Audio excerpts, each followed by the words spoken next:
వస్తున్నాడు.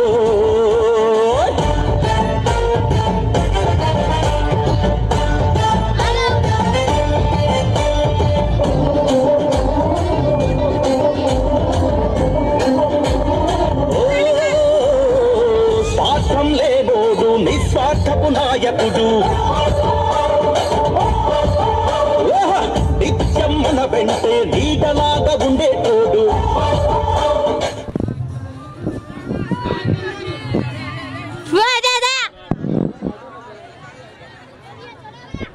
हेलो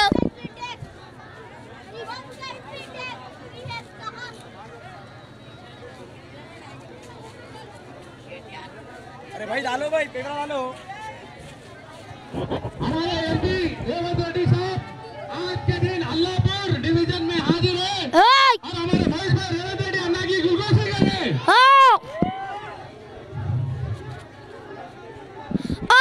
जिंदाबाद।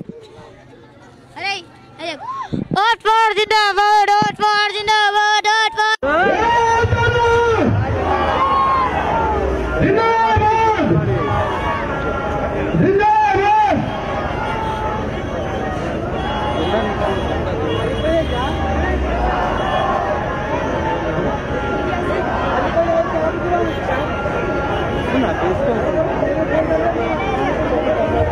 भैया पीछे की पब्लिक पूरा सामने आ जाइए। थोड़ा झंडा निकाला हुआ झंडा। अभी हमारे रेवंत रेड्डी साहब 1-2 मिनट बात करेंगे अपने अल्लाहपुर डिवीजन के ताल्लुक से। हमारे मोहित भाई बात करेंगे 1-2 मिनट।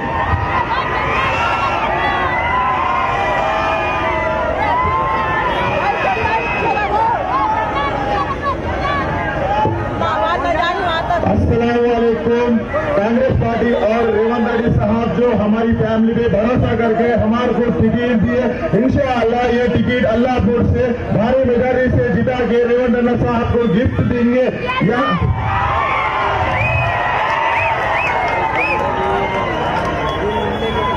यहाँ मेरे भाभी कौसर बेगम कांग्रेस पार्टी के सीरियल नंबर 1 पे है। आप हर जगह घर से निकल कर वोट डालिए, किसी से मत डरिए, वोट अपना हक है।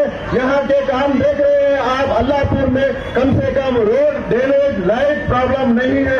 इंशाअल्लाह जल्द से जल्द वो प्रॉब्लम भी सॉल्व करेंगे। कब्रिस्तान का प्रॉब्लम भी है, हर कोई डेरे में जाना है तो 20 देना। इंशाअल्लाह वो जीते बाकी हम वो 1 रुपया किसी से नहीं लेंगे। और एमपी लैंड में इंशाअल्लाह लड़के यहाँ पर कब्रिस्तान का काम है, इंशाअल्लाह वो भी काम एमपी साहब से हम कराएंगे। किसी से मत डरिए, वोट डालिए, हम आपके साथ हैं। बढ़ते दम तक मैं रहूंगा, रेवंत रेड्डी साहब रहेंगे, आप कोई मत।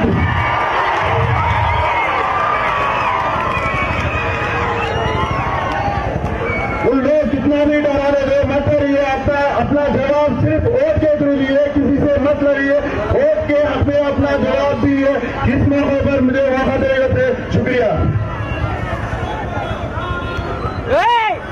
अब हमारे मल्काजगिरी पार्लियामेंट के एमपी रेवंत रेड्डी साहब बात करेंगे आपके सामने।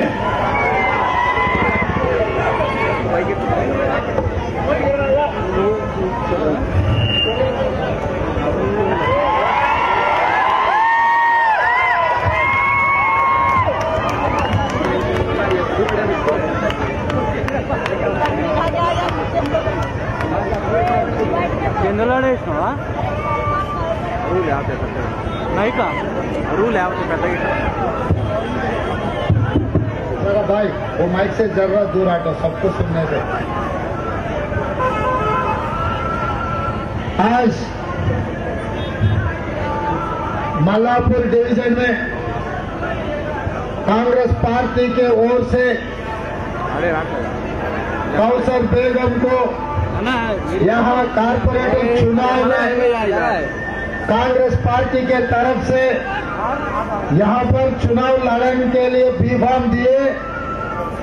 आप लोग हमारे मुसलमान भाई बहनों सब लोग इधर आकर कौसर बेगम को आशीर्वाद देने के लिए आप आए, सबको शुक्रिया आदाब।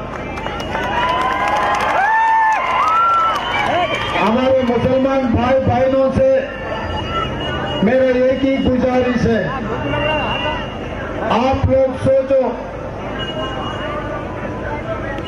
हसन भाई कहने के वजह से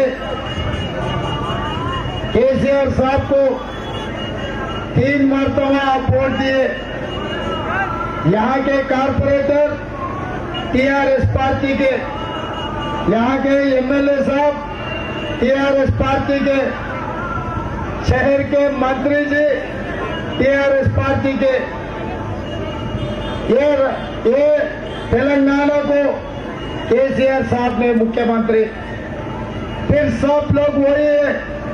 हसन भाई का मदद भी उनको है, मगर ये 7 साल में कभी अपना अल्लाहपुर डिवीजन में आकर हमारे मुसलमान भाइयों का जीवन कैसा है, नाला में कचरे के जैसा जी रहा है या नहीं, तो उन्होंने अच्छा तरक्की कर रहा है बोल के कभी पूछे क्या?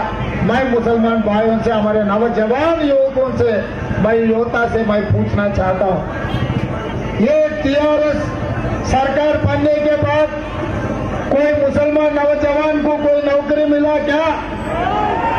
गरीब लोगों को डबल बेडरूम घर मिला क्या? नल के पानी का बिल रद्द किया क्या? और नहीं तो करंट के बिल कुछ कम किए क्या? नहीं तो अपने मोहल्ले में आकर आप कैसा जी रहे? अगर आप मर भी गए, आपको ले जाके स्मशान घाट में बगैर पैसा आपको जगह मिल रहा क्या बोल के कोई किसी ने पूछा क्या? मैं ये पूछना चाह रहा हूं। जिस दिन पीछे साहब था, जिस दिन कांग्रेस पार्टी सत्ता में थे, कांग्रेस पार्टी पीछे सब जब है, तब ये गली गली में घूमकर हर मुसलमान भाई बहनों को अगर कुछ जरूरी पड़े तो धमकाने के, बच्चों का पढ़ाई लिखने के लिए, नौकरी के लिए पीछे साहब ने आप लोगों को मदद की है। उसके बाद कांग्रेस पार्टी दोबारा सरकार बनने के बाद डॉक्टर वाईएसआर राजशेखर रेड्डी अपना शेफिन भाई के साथ मिलकर जो गरीब मुसलमान बच्चों का पढ़ाई लिखने में तरक्की नहीं है, उन लोगों को अगर तरक्की करना चाहे, उन लोगों को 4% रिजर्वेशन देने के लिए कांग्रेस पार्टी आपको 4% रिजर्वेशन दिए। मैं आज ये जलसा में शामिल हुए हमारे सीनियर मुसलमान भाइयों से मैं पूछ रहा हूं, ये 60-70 साल में आपको किसी ने रिजर्वेशन दिया क्या? वो कांग्रेस पार्टी ने दिया। हमारे नौजवान योद्धा से मैं ये पूछना चाहता हूं, कांग्रेस पार्टी आपको रिजर्वेशन देने के बाद ये मुसलमान बच्चे डॉक्टर, इंजीनियर, लॉयर, सरकार नौकरी बने, आप लोगों को कांग्रेस पार्टी के तरफ से 4% रिजर्वेशन मिला, इसीलिए मुसलमान नवयोद्धा, नौजवान आज डॉक्टर, इंजीनियर और लॉयर्स बने। मैं ये पूछना चाहता हूं, फिर कौन सी सूरत लेकर आज टीआरएस वाले आपको वोट मांग रहे हैं? क्योंकि 7 साल से उन्हीं का सरकार था, केसीआर साहब ये प्रदेश के मुख्यमंत्री था। 7 साल में जो काम नहीं किए, अपना अल्लाहपुर में कोई किसी बस्ती में सीसी रोड नहीं डाले, ड्रेनेज नहीं बने, नल का पानी नहीं दिए, कम से कम मच्छर को मारने के लिए कम से कम कुछ भी काम नहीं करा। जब सरकार मच्छर को भी नहीं मार सका, ऐसे लोगों को अपन वोट देना क्या? आप लोग सोचकर इस बार वोट देना है। मैं ये भी पूछना चाहता हूं, गणेश चुनाव में गली गली में टीआरएस वाले आए, अरे मुसलमान भाई बहनों बहुत गरीब है, छोटे छोटे 1-2 कमरे में 4-4 परिवार लोग रह रहे, आप इज्जत से जीना है तो टीआरएस को वोट डालो। ये 1 साल के अंदर हर मुसलमान गरीब को डबल बेडरूम घर देते बोल के बोले। मैं आज ये सवाल पूछना चाहता हूं आपके तरफ से, ये सरकार को ये पूछना चाहता हूं, अगर ये अल्लाहपुर में कोई किसी गरीब को डबल बेडरूम घर मिला, आपके आवाज प्रगति भवन में केसीआर साहब को सुनने आना, कोई किसी मुसलमान गरीब को डबल बेडरूम घर मिले? नहीं मिला ना?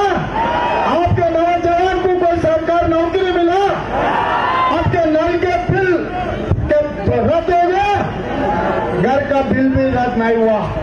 इसीलिए आज मैं ये पूछना चाह रहा हूं आपसे, मुझे मदद करो। जैसा गली से दिल्ली तक जो हिंदुस्तान में सबसे बड़ा पार्लियामेंट में मुझे चुनकर दिल्ली को भेजा है, मोदी के खिलाफ मेरा आवाज उठा के अपने मुसलमान भाइयों के तरफ से मैं लड़ रहा हूं, मुझे मदद दो, मुझे मदद दो। मैं ये केसीआर को धोकर आपको जो जरूरी है वो दिलाने का काम मेरा है। इसीलिए भाई आज देखो, जब कोरोना आया कोई किसी ने आए नहीं, कोरोना के वक्त से कोई ऑटो नहीं चल रहा था, पान डब्बा नहीं चला, रिक्शा नहीं चला, साइकिल पंचर का नहीं चला, दुकानें नहीं चले, किसी गरीब को घर चलाना बहुत तकलीफ था। वो समय पर ये सरकार गरीब लोगों को एक पैसा भी मदद नहीं किए। और हमारे भाई बोल रहा सब एक हाथ से 1500 दिए, दूसरे हाथ से 3000 करंट बिल लिए, हमको नुकसान हुआ वो क्या हमारे भाई का बाजी से ये बात कह रहा। उसके बाद बारिश आए, पानी अपने घरों में अंदर आए, बारिश में सब कुछ डूब गए, पलंग का पानी में गया, टीवी गए, फ्रिज गए, घर में चावल गए, तेल गए, हर चीज पानी में डूब गए। अब बच्चों का कपड़े से लेकर अपने कपड़े भी पूरा पानी में डूब गए।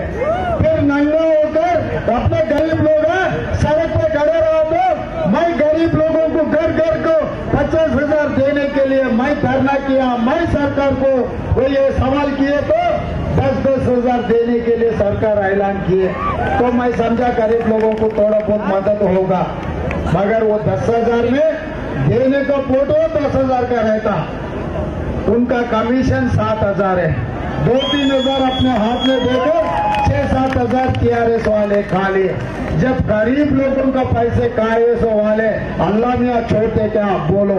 जब गरीब को मिलना है, जब गरीब को तकलीफ में जो देने का था वो पैसे भी KS वाले को अल्लाह मियाँ छोड़ते क्या आप लोग सोचो। इसीलिए अल्लाह मियाँ ने एक मौका दिया अपने को, हमारे मुसलमान भाइयों को एक मौका दिया, जो गरीब लोगों को डुबाया, जो गरीब लोगों को धोखा दिए, उन लोगों को सबक सिखाने के लिए ये कॉर्पोरेशन इलेक्शन आए। अभी इस चुनाव में TRS वाले को दफन कर देना, नहीं तो अपने गरीब लोगों का आवाज ना किसी को सुनने नहीं आएगा। और क्या वो तेलुगु में एक सामता है, लाव लड़ाई को दे इनका मुकुर नूकुड़ मनगाలని।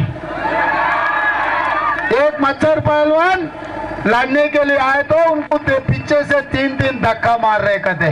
बंडी संजय निकला भारतीय जनता पार्टी को जिताने के लिए, अगर इनसे नहीं हो रहा बोल के दिल्ली से अमित शाह आए, उत्तर प्रदेश से योगी आदित्यनाथ आए, भूपेंद्र यादव आए, इनके अलावा उत्तर प्रदेश से, मध्य प्रदेश से, राजस्थान से, बिहार से, महाराष्ट्र से, कर्नाटक से उस्तादों को बीजेपी वाले मैदान में लाए।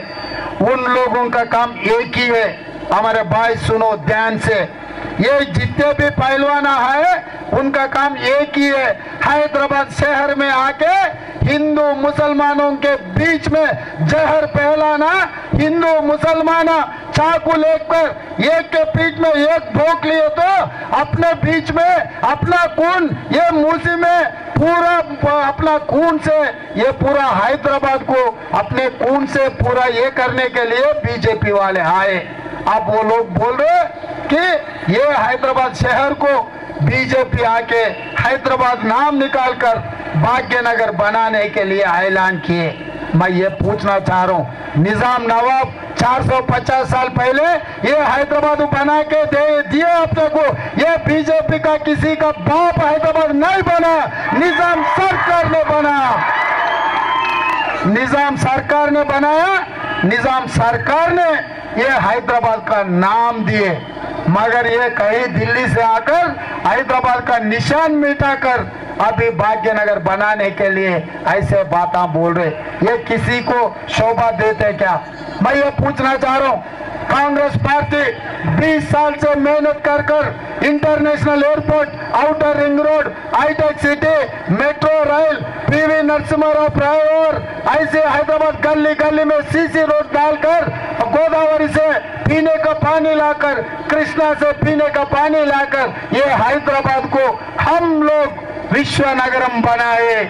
मगर आज बीजेपी वाले जैसा अमरावती को खत्म कर दिए, अभी हैदराबाद को अहमदाबाद बनाते गए। अहमदाबाद में क्या हुआ हमारे मुसलमान भाई बहनों को मालूम है। हैदराबाद को हर किसी हाल अहमदाबाद नहीं बनाने देते। हम लोग ये हैदराबाद को बचाने के लिए, ये नौजवान है हैदराबाद को बचाने के लिए हम लोग बचाएंगे। ये हैदराबाद को हाई टेंशन वायर बनकर हैदराबाद शहर को पूरा मैं पहरा करूंगा। ये हैदराबाद में किसी हिंदू मुसलमान का लड़ाई नहीं होने देंगे।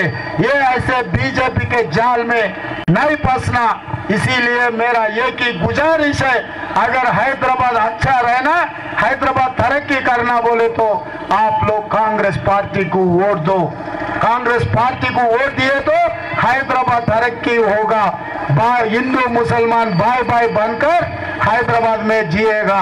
और उसके अलावा मैं एक ही यहाँ के टीआरएस लीडरों को और पुलिस वालों को मेरा एक ही गुजारिश है, माँ की कसम मैं बोल रहा हूँ, हमारे बच्चों के ऊपर कोई अगर हाथ डाले उसका हाल हमारे कांग्रेस कार्यकर्ता, हमारे बच्चों को, हमारे भाइयों को अगर कोई हाथ डाले ना, हाथ डाले सो वाले को नंगा कर यही अल्लाह पुच्छे रास्ते में ऐसा मारूंगा उनके जिंदगी भर फिर भूलना नहीं कांग्रेस पार्टी को, कांग्रेस पार्टी कार्यकर्ताओं को।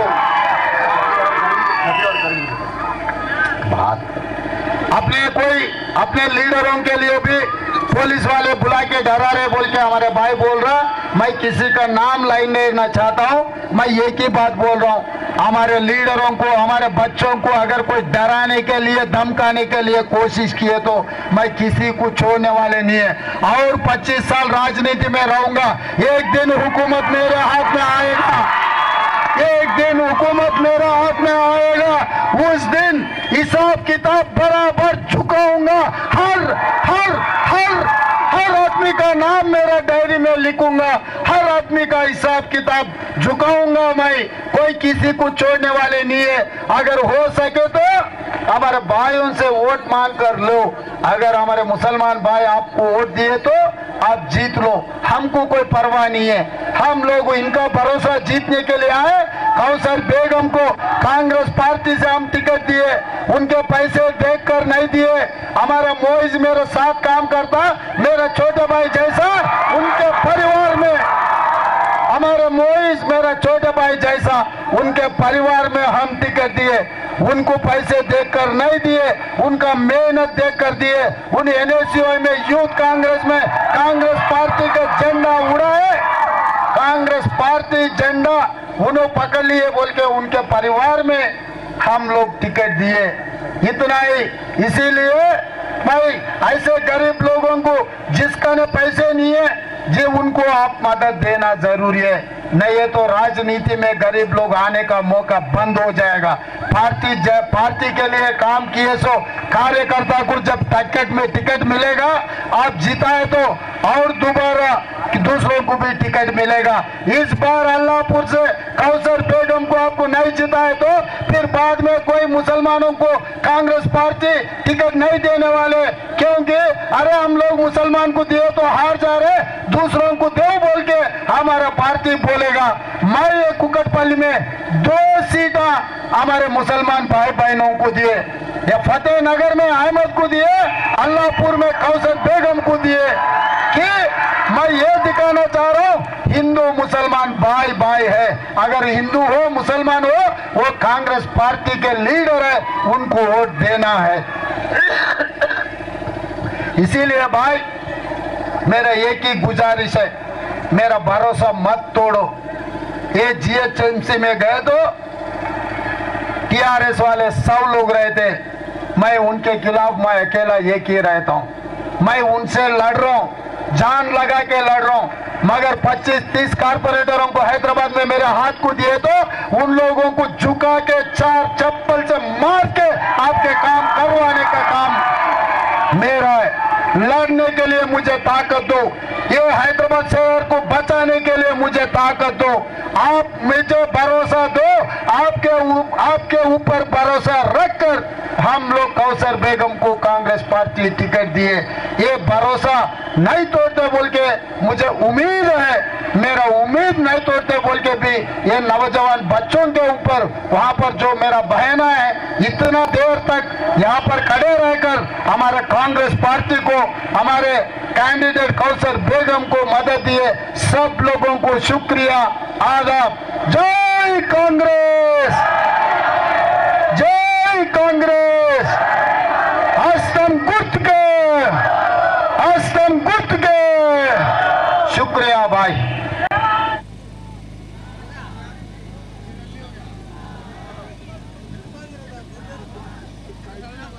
एक